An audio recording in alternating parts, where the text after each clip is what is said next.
Hi, everyone. I'm here today with some rescue remedies for our bumpy times. I want to talk to you today about uncertainty and how we actually survive uncertain times because they can be really, really hard. It's really interesting because I am, most of you know, a Virgo and somebody who likes to be in control. But when I was really sick with chronic Lyme disease, I learned that you can kind of go crazy if you feel like you have to be in control all the time. And through the healing journey, I was able to learn how to surrender to the unknown and to uncertain times, which made a huge difference in my healing because one, I was able to finally let my body relax. And two, it actually it helped lead me to the right things that I needed because I wasn't controlling everything and using my brain to figure everything out. So, I want to teach you a couple of tricks to get you through the anxiety and fear and doubt that can come up in uncertain times. And these are tricks that you can use all by yourself anytime. I'm going to be teaching a class and healing session to really go to the core of this issue, which is feeling unsafe when we can't plan and control things, when we don't have the knowledge to reassure ourselves. And in that healing session and class, we're going to do a deep dive into old beliefs, stuck emotions in our body to release the core of why this is happening, the root of why we have these perspectives and beliefs and feelings that we can't be safe when we can't do X, Y, and Z, or when we can't fix things. And this is totally normal. I think I was just forced to let go of it because I lived in uncertainty for pretty much a whole decade while I was really sick. And so I want to help you clear those deep seated energy patterns in your body that might be keeping you stuck and, quite frankly, in a loop of panic. But for today, we're going to fix what we can in this moment, which is helping the body calm down and helping you move through your emotions.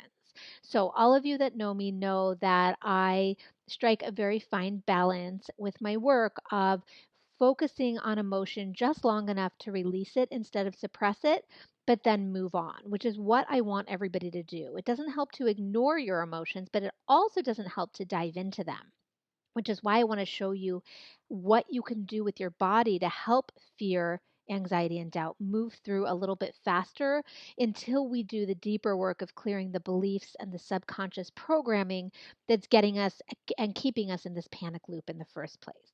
So, number one, move through the energy. There are a couple ways that I like to do this. One of them is using an EFT point of tapping under the collarbone.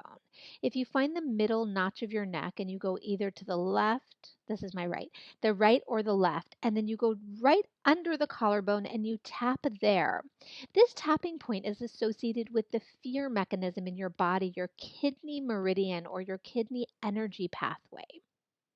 Tapping here as you feel fearful or you feel doubt or you feel worry can really help to clear that emotion out of your body. So instead of just sitting there freaking out and feeling panicked, if you add the tapping of this point, it actually helps that energy of panic and fear move through your body. Okay.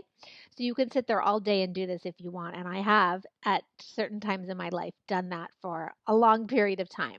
So while you're sitting watching TV, while you're, you know, watching the news, while you're doing whatever you're doing, which I recommend don't do those things too much, which we'll get to in a second, but tap on your collarbone point. As the fear comes up, you have this great opportunity to help your body move it through and out back into the universe where it can be recycled into something beneficial. So just tapping here. Kids can do this too. Everybody can do this. It's a really easy thing to do. The other technique that I use very often when I don't have time or the emotional capacity to get deep into my emotion is to tap on my thymus gland, which is about right here in your chest. Your thymus gland is the master gland of your immune system. It's also a very powerful energetic point, which you can tap to help release stress and anxiety. I tap here, and this is actually part of my thymus test and tap technique, which is in my book, How to Heal Yourself When No One Else Can. We use this in every group class and healing session we do. And basically, tapping this to help release the energy of stress and rebalance your immune system can be so beneficial. And what I like to do is tap and repeat the words, let go, let go, let go, as a mantra to direct your body to let go of whatever is coming up in the moment. So you simply tap and let go, let go, let go. You can tap with a flat hand like this if it feels more calming. Let go, let go, let go. And hopefully you can feel your body shift out of the place of worry and panic and into a calmer state. Now, I typically use this point. A lot of people feel better using the collarbone point. You use whatever works for you. You can alternate them, but these are 2 points that work well for anybody, for anybody, because anybody can do them. So you can teach it to your kids. You can do it, every night when you sit down for dinner. I do this a lot of times in bed, in the morning or evening before I fall asleep. So those are two really, really helpful tools. And the third thing that I want to tell you is not so much an energy medicine tool or an energy therapy tool, but this is actually just something I learned. And my mom and I just did a free video about this because it was so important to share this sort of survival technique.